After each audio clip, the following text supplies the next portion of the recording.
Dear Secretary of State, dear Anthony, welcome back to Chisinau. Your visit of today reconfirms the excellent relationship between the Republic of Moldova and the United States of America.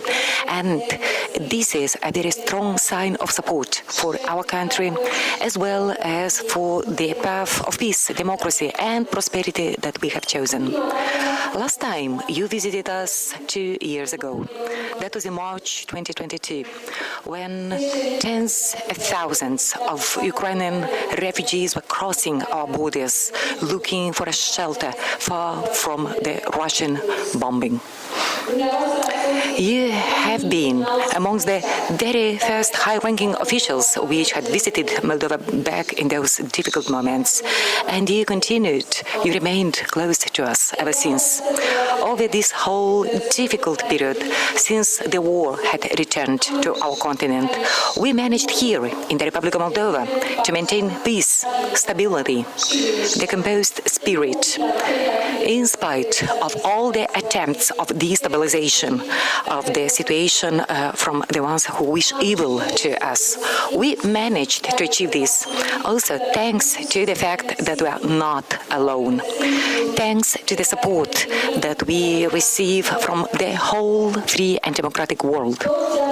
Also, thanks to the support of the United States government, as well as of our other partners, we managed to offer some very good, adequate conditions to the Ukrainians which refugeed to our country, as well as to the local communities which are hosting them. We managed to maintain the peace here at home. Nevertheless, our citizens continue being strongly impacted by the negative effects of the war against the economy and the well-being of our country. However, through unity, with the support of our partners, we can stay close to our people and we can still move forwards. Also, thanks to the financial American assistance worth $80 million in the past winter, we managed to compensate the energy bills of our citizens. However, Moldova is not simply waiting to be assisted. We rolled up our sleeves and we started working. We managed to strengthen our energy security, leaving from a total dependence of the Russian power resources. Today, we are purchasing natural gas from several sources, including the ones of the United States. This way, we have more accessible and better options. Besides, we do build some power capabilities which can connect us to the European network. One of them is going to be financed exactly by the United States Agency for International Development, USAID. So we continue investing into renewable energy sources. Our purpose is to overcome the vulnerability of Moldova in this particular area, to make sure that we have stable, accessible, and sustainable power sources. Thanks to the American support through USAID, we modernize our agriculture. We managed to upgrade the post-harvest infrastructure, while our fruit varieties have been aligned to the preferences of the market. For example, the export of the Moldovan cherries on the European market increased 12 times only during 1 year, and that already brought something like $6.5 million to our economy. The direct benefits of the American support are very obvious. Thanks to an investment over 1 million lei, again financed by the USAID, over 250 associations of farmers will use energy generated by the new solar panels for the irrigation of over 2,000 hectares of agricultural land. With the financing on behalf of the USAID, we managed to create a network of centers which are model of development for several innovative industries like the MediaCore, ArtCore, TechWheel, Nortech. And there is an upcoming one called GLIA, where the young Moldovans can create, innovate, contribute to the economic progress of our country. Inclusively, thanks to the American assistance, our wine industry managed to register a progress which is recognized at the world level. The wines of the Republic of Moldova obtained a record number of medals at one of the most prestigious competitions in the whole world. So this year, 200,000 Moldovans, they get their revenues thanks to the progress in this particular area.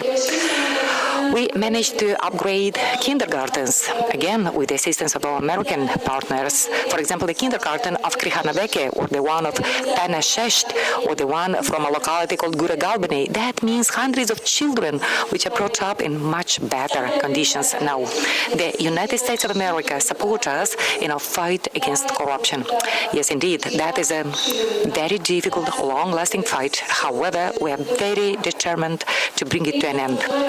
By sanctioning the ones who try to destabilize Moldova, who try to split up our people, your country contributes to our own security and stability. Thank you so much for the support, a constant support, which the government of the United States offers us, as well as all American people. As a matter of fact, this way you support us in achieving our dream, Moldova to become a land of the guaranteed peace, freedom, well-being for everyone who works in a honest manner. Mr. Secretary, I know that you will fully agree with me. We live now in times where the natural will of the people to live in freedom and in peace is heavily challenged by the adversaries of the democracy. Our neighbors, our friends in Ukraine, pay an outrageous price on a daily basis, a price for a simple aspiration to be free. Their brave fight is, in fact, a fight for our own freedom, the freedom of everyone, of all of us. Thank you so much for supporting Ukraine. Through its resistance, Ukraine is protecting the peace here in Moldova, while the support offered by you to Ukraine means also support for the security of the Republic of Moldova. Our neighbors, Ukraine, the European Union, do need a strong and democratic Moldova, a Moldova which would be a very trustworthy partner, a contributor to the security instead of being a gray area. In conclusion, I would insist to mention another area where our collaboration produced visible outcomes for Moldovans as well as for the guests of our country, their protection and the rehabilitation of our cultural and touristic heritage. Recently, I visited the Church of the Assumption of the Virgin Mary in Kavijan, and I've been impressed by the way in which this ancient historical monument had been rehabilitated. Thank you so much for helping us out to take such a good care of the really important places for our spirituality, for the traditions of the Republic of Moldova. Over 60 rural guest houses have been developed thanks to US aid.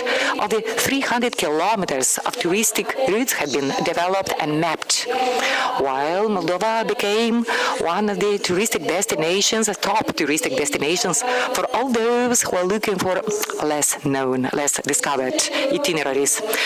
The President Theodore Roosevelt used to say that what makes us a great nation is not what we have, but the way in which we use what we have. And Moldova is indeed a very alive confirmation of those words, of those statements. Moldova will definitely succeed to build upon our heritage, on our legacy, a free and peaceful future where every single citizen will have a chance of a fulfilled life. Thank you once again so much for the whole support offered to us, as well as for long-lasting friendship. Now we pass the floor to Mr. Secretary of State, Antony Blinken.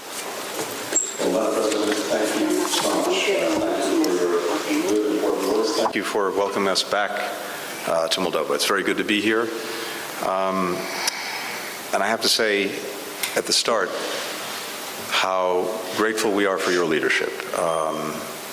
And I see this in so many other countries too, an admiration for everything you're doing in challenging times, challenging circumstances to lead Moldova forward. 2 years ago, when I was here, as you mentioned, we discussed how to build a vibrant, inclusive country, anchored in Europe, anchored in the West, living in peace with Moldovans deciding their own future. And despite the many challenges that you face, you've taken important, strong, concrete steps further down that path in a direction that will create a strong, positive future for Moldovans, strengthening the energy sector, combating corruption, beginning the process of acceding to the European Union. Here today, we want to continue to build on all the progress that you've made. I'm glad that we'll soon conclude negotiations for a new embassy compound here. I think that both symbolically and practically reflects the depth of our relationship and provides a foundation with which to deepen it and to continue to move forward together. Now, what's so powerful here is the deep and deep-rooted commitment to democracy and again, to Moldovans deciding their own future. And this in the face of bullying from Russia, of interference, efforts to spread misinformation, disinformation, weaponizing corruption, manufacturing anti-government protests. Despite that, we've seen extraordinary resilience from Moldova's leadership and especially from its people. The United States and many of our partners and your partners have deployed sanctions against those who are seeking to undermine Moldova's democracy. And as important, we've also been working with many other countries to provide you the support that you need to continue to move the country forward.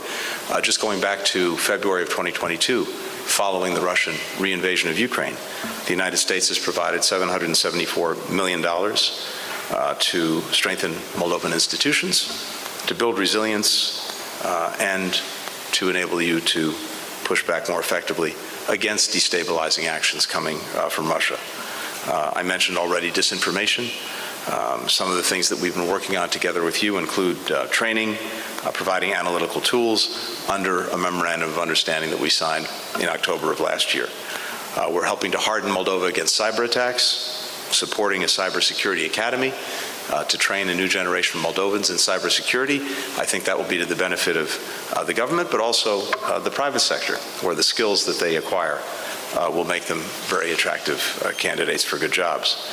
And then, of course, strengthening, bolstering a free media, and helping to support your efforts to clean up the justice system. Today, I'm announcing that we'll be working with our Congress to provide an additional $50 million to further advance these efforts, from reforming the energy and agricultural sectors to pushing back further against disinformation. That in turn will bolster the ability of Moldovans to resist Russian interference, to hold free and fair elections, to continue down the path to the European Union and Western integration, to create more economic opportunity. We're partnering closely to support economic and energy security. The Russian attacks on the Ukrainian energy grid have exacerbated Moldova's own energy challenges, raising electricity prices, hurting business, and harming consumers. The partnership that we have to reduce Moldova's dependence on Russian energy, to enhance connectivity with Europe, to increase the use of renewables, all of that is moving forward. And we've seen you take remarkable steps in a short period of time to move away from this dependence. Over the last couple of years, we provided about $110 million in direct budget support to help compensate for the fact that you have to deal with higher electricity prices. A little later today, I'll have a chance to tour one of your main substations here. And I'm happy to announce that we will also be dedicating $85 million, part of the $300 million USAID effort to support energy infrastructure, to help you enhance things like battery storage, as well as the high voltage transmission lines that we've already dedicated some funds to. And that in turn will strengthen your energy resilience, strengthen your grid. The gas corridor as well, from Greece to Moldova, will further help wean you off of Russian energy. And all of this is also a shift to a more diversified economy. Right now, 80% of Moldova's exports go to Europe, to the United States, to countries other than Russia. And we want to now use some of the support that we're giving to help you grow sectors for export, including the agricultural sector, the IT sector, and also to offer entrepreneurs training, investing in technology, so that young people can have a future here in Moldova. Finally, let me just say how grateful we are for the incredible solidarity that Moldova has shown to Ukraine in its hour of need. Moldovans have firsthand experience with these challenges, and it's why they've stood so strongly with the Ukrainian people. Truly, a small country with a big heart. Welcoming over 1 million Ukrainian refugees since the war began, giving them access to shelter, to jobs, to healthcare, to education, facilitating the shipment of Ukrainian grain and goods, training Ukrainian deminers and border officials. I think Moldovans are acutely aware that what happens in Ukraine matters not just to Ukrainians, but to Moldovans too, and for that matter to people around the world, in Europe and well beyond. Because we know that if we allow this aggression against Ukraine to proceed with impunity, then would-be aggressors everywhere will believe it's open season for them to commit aggression. And of course, Russia would not stop at Ukraine. That's why we've been standing so strongly with Ukraine. And I'm happy to get into more of that later, but I think we're having a strong and very positive effect. Madam President, when I was last here, you said, and I quote, "A stronger, more resilient Moldova can become a pole of stability, a pole of development in the region, a trustworthy partner, as well as a stronghold for the free world." I think that the path that the people of Moldova are on is exactly that. And I'm here to reaffirm on behalf of President Biden of the United States our commitment, the strong commitment of the United States to Moldova's sovereignty and to Moldova's success. Thank you. Stimați colegi, acum urmează sesiunea. Dear colleagues, now we'll have the session of questions and answers. So let's start with the colleagues of the American media. Hi, good evening. Thank you for this opportunity. Mr. Senator, you just mentioned the Russian start of Ukraine. So there have been a lot of possibilities that have happened in recent days. But of course, this has been a battlefield situation in Ukraine. With the issue of border demarcation with Estonia, the foreign influence law in Georgia. To both of you, Madam President and Mr. Secretary, what is the dependency from Russia? Are you concerned about a more direct challenge to Moldova at this time? And more specifically, Mr. Secretary, in recent days, a number of leaders, President Macron, Chancellor Scholz, Secretary General Stoltenberg, have spoken about potentially letting Ukraine use Western arms to strike directly on Russian soil when Russia is directly targeting Ukraine. You've been publicly reported to be the most forward-leaning senior American official to be pushing for that. Do you think President Biden can be persuaded to agree on that? Thank you. Want me to start? Thanks, Sean. So first, let's focus on what we're actually seeing in Ukraine, and not only where we are, but where we're going. First, when it comes to the Russian offensive in the northeast, directed at Kharkiv, taking advantage in part of the fact that the supplemental budget request that the President made was so long delayed in its passage by our Congress. But happily now, that budget request was passed. And not only was it passed, the actual arms equipment support that comes with it is on the move and being delivered to Ukrainians. And we're seeing that have a real effect, including in stabilizing the front and in clearly denying Putin what he was after, which is to try to take Kharkiv, to create, at the very least, massive flight from the city. We do not see that happening. On the contrary, I think what we see, again, is a stabilization of the front and a failure in terms of Putin's objectives if it comes to taking Kharkiv or causing the flight of its citizens.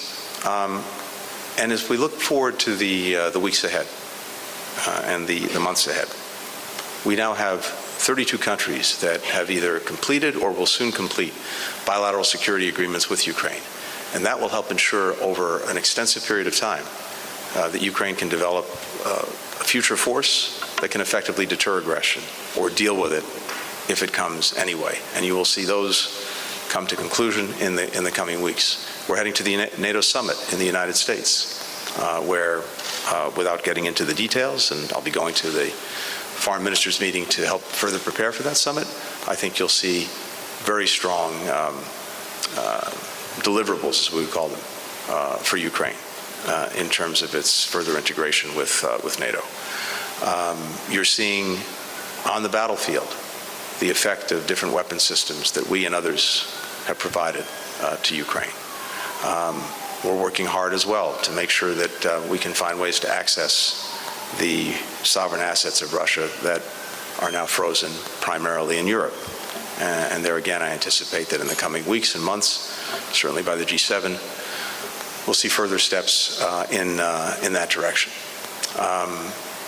We are working hard to deliver more air defenses to Ukraine, and I'm confident we'll see progress in that area as well. It's a long way of saying that in the coming weeks, in the coming months, I think you're only going to see greater resilience coming from Ukrainians and all those who support Ukraine. And if you project out over the next period of time, we are on the path to help ensure that Ukraine is a success, a country that stands strongly on its own feet, militarily, economically, democratically. And that's the ultimate rebuke to Mr. Putin. And it also tells him very clearly that he cannot and will not outlast Ukraine, outlast Ukraine's supporters. So I think that's a reality, a trajectory that people should have well in mind, and that should give them real confidence in the future. And again, the support that I see and that will manifest itself among so many countries for Ukraine remains strong, remains resolute, matched only, or maybe even surpassed only, by the resolve of the Ukrainian people themselves. We're committed to Ukraine succeeding as a country. We're committed to Ukraine winning the war, and I think we've shown that through the support that we provided and many other countries have provided. We haven't encouraged or enabled strikes outside of Ukraine, but Ukraine, as I've said before, has to make its own decisions about the best way to effectively defend itself. We're going to make sure that it has the equipment it needs to do that. And another hallmark of our support for Ukraine over these now more than 2 years has been to adapt.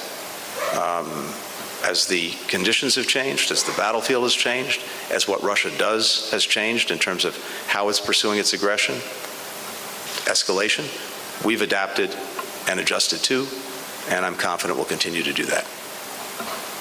Madam President.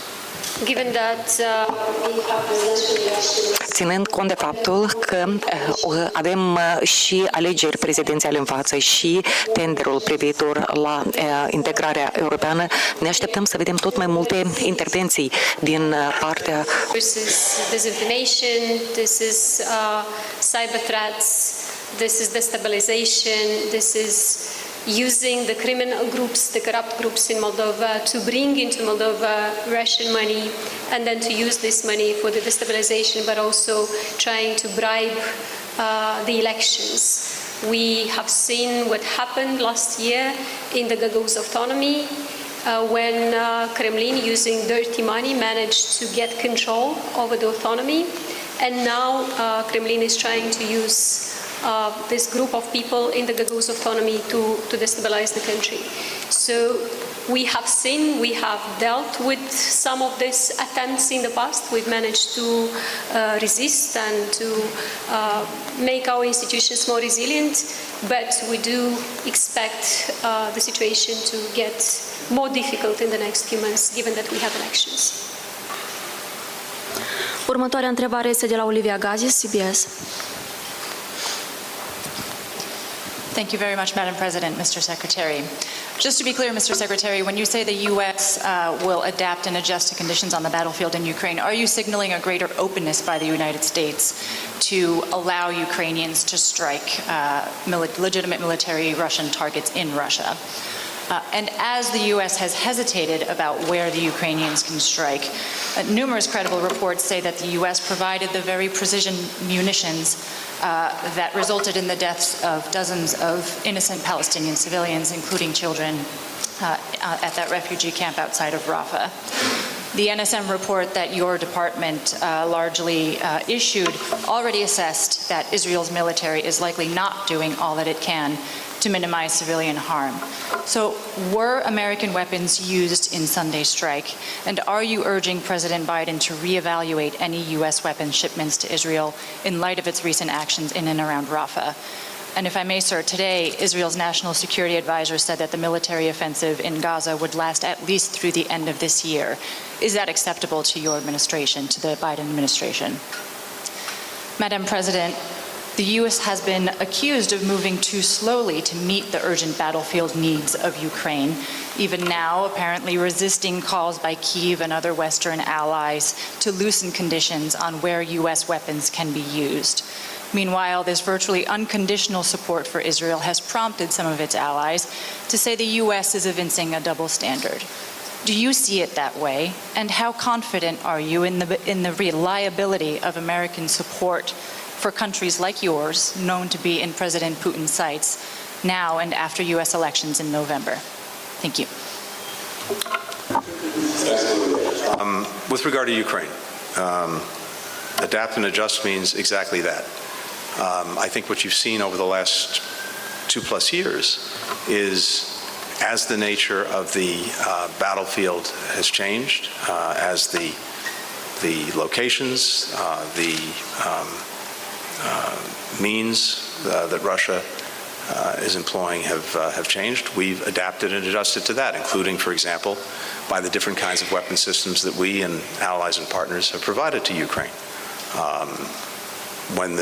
Before this started, before the Russian aggression, when we saw it coming, President Biden made sure, for example, in drawdowns that he did months before the Russian aggression, the Ukrainians had Stingers and Javelins, which were instrumental in making sure that they could ward off the effort to take Kyiv and erase the country from the map.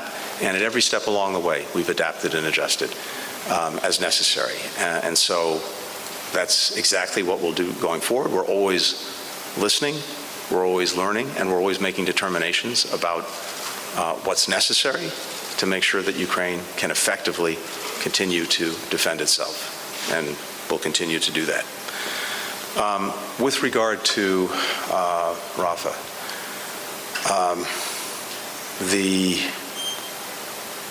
the incident a couple of days ago was horrific. I don't think anyone who has seen the images cannot be deeply affected by them. Just on a basic human level. We have been very clear with Israel on the imperative in this instance, as in other instances, to immediately investigate and determine exactly what happened and why it happened. And if accountability is necessary, to make sure that there is accountability. I can't tell you, as we meet here this evening, what weapons were used or how they were used. All of that needs to be the product of a deliberate but also fast investigation, and we'll await the results. I think we also know something else. We've heard from the Israelis, but again, absent a complete investigation, I can't verify any of this, that small diameter weapons were used in a targeted fashion to go after specific terrorist leaders of Hamas. Again, I can't vouch for that in this moment. We have to see what the investigation shows. But just assuming for a moment that that's the case, that that's what happened, I think we also see that even limited, focused, targeted attacks designed to deal with terrorists who've killed innocent civilians and are plotting to kill more. Even those kind of operations can have terrible, horrific, unintended consequences. And I think it's very important in this moment, after Israel has had real success in helping to destroy Hamas's capacity to repeat October 7th, which was a very appropriate and very righteous objective. It has to ask whether, and especially in the absence of a plan for the day after in Gaza, further incremental gains against Hamas, but gains that may not be durable in terms of Hamas's defeat in the absence of a plan, how that stacks up against some of the, again, unintended but horrific consequences of military action in a place where the people you're going after are so closely embedded with civilians. And I think this underscores the imperative of having a plan for the day after, because in the absence of a plan for the day after, there won't be a day after. And this is where we need to go, and we need to get as quickly as possible a plan for the day after that does not leave Israel responsible for Gaza, which it says it does not want to be. But if it is, it will simply have an enduring insurgency on its hands for as far as one can see into the future. Or not, if not, Hamas will be left in charge, which is unacceptable. Or if not, we'll have chaos, lawlessness, and a vacuum that eventually will be filled again by Hamas, or maybe something, if it's possible to imagine, even worse, jihadis. So I think the imperative, the urgency of having a clear plan, one that can actually help ensure the enduring defeat of Hamas, which is a shared objective and should be everyone's objective, is urgent, is imperative, and a plan that accounts for security in Gaza, that accounts for governance in Gaza, and that accounts for rebuilding the lives of the Gazan people.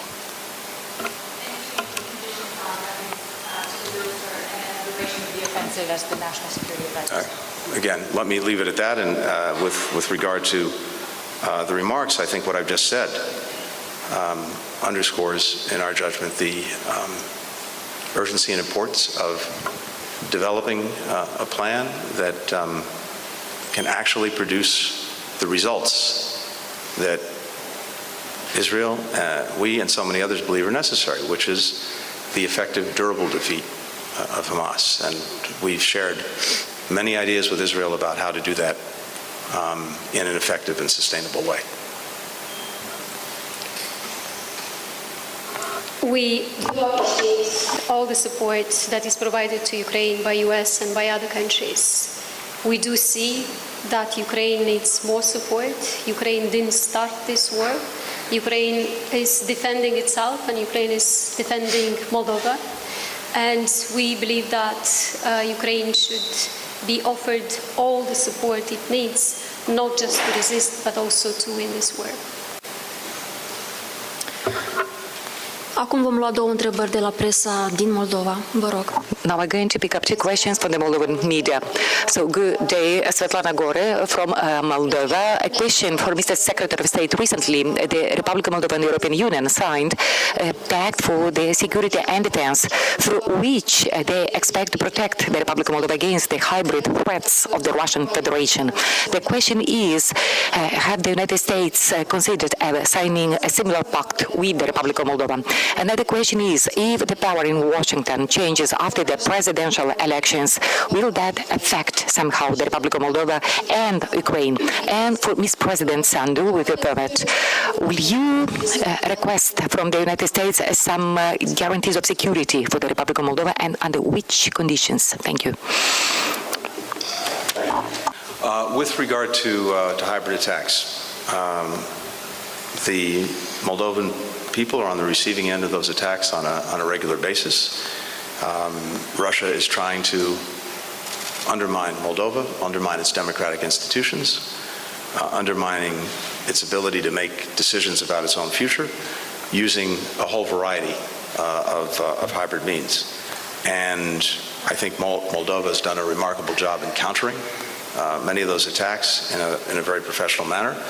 Much of the assistance that we've provided over the last 2.5 years, about $775 million, has gone to helping Moldova build resilience against these kinds of attacks.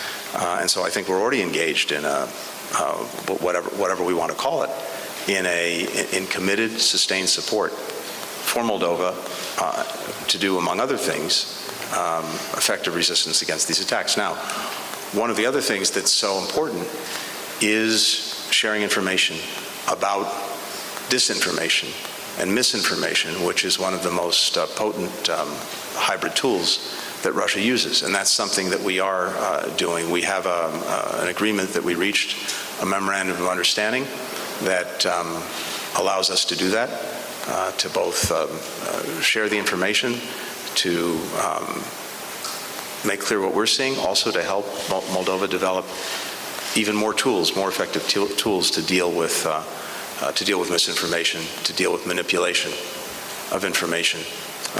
And this is something we discussed again just this evening. With regard to elections, I don't do politics, I just do policy. But what I can say is this, just take a look at Ukraine. Yes, it was delayed. It should have gone more quickly. There are supplemental. But when it passed on an overwhelming bipartisan basis, both houses of our Congress, Senate and the House. And if you look at public opinion surveys, you see strong, enduring support for Ukraine, and more broadly, for the United States playing a lead role in defending democracies when they're under attack, when they're under threat. And I think that is very much where the American people are, and that's where I believe they'll remain.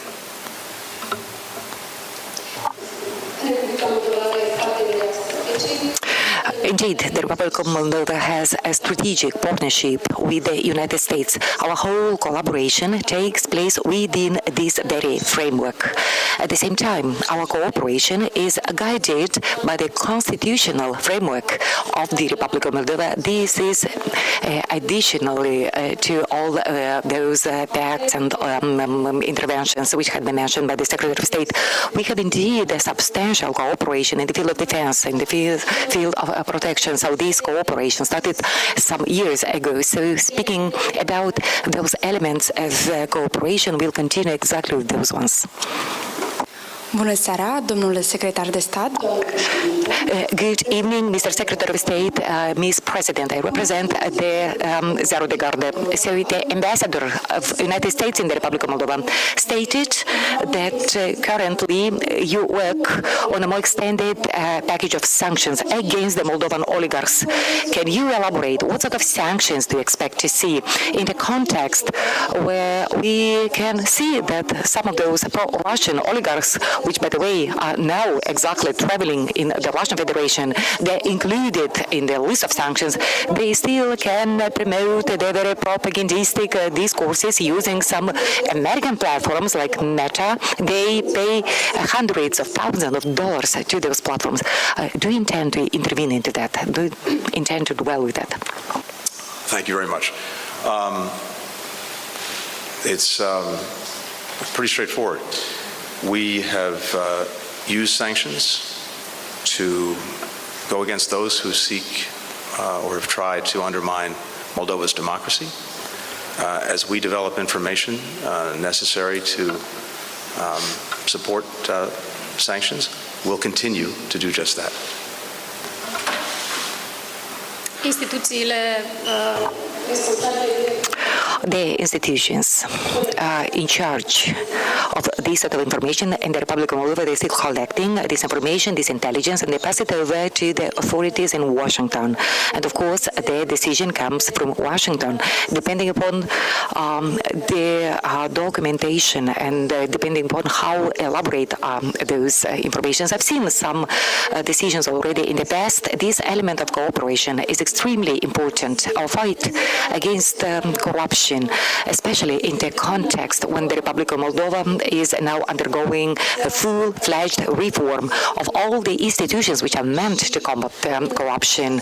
We're also in a full-fledged reform of the judiciary. And at this phase, our institutions are not fully efficient yet, or let me say, they're not efficient to an extent to be capable to cope alone with these set of issues. Therefore, the support of the United States is very important in this context, especially since all issues related to corruption, they are crossing borders of all the countries. This is why we need to find some joint solutions.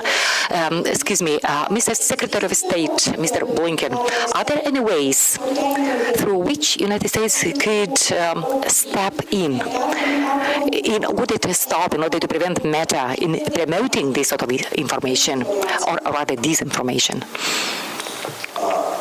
So this is a question that's very complicated and in some ways beyond my own jurisdiction and my own remit. We always urge any of the social media platforms to make sure that they're applying their own rules, and most of them have the necessary rules, terms of service, as they're called. And so certainly we look and expect platforms to do just that. And where it's appropriate for us to share any information with them, of course, we'll do that. But they act independently. They make their own decisions. And again, we hope and expect that they'll follow their own rules. And if information is brought to them about the abuse of their platforms, that they'll take necessary action. Stimați colegi, evenimentul a luat sfârșit. Dear colleagues, our event is over. Now we'll invite the two officials to take a joint photo.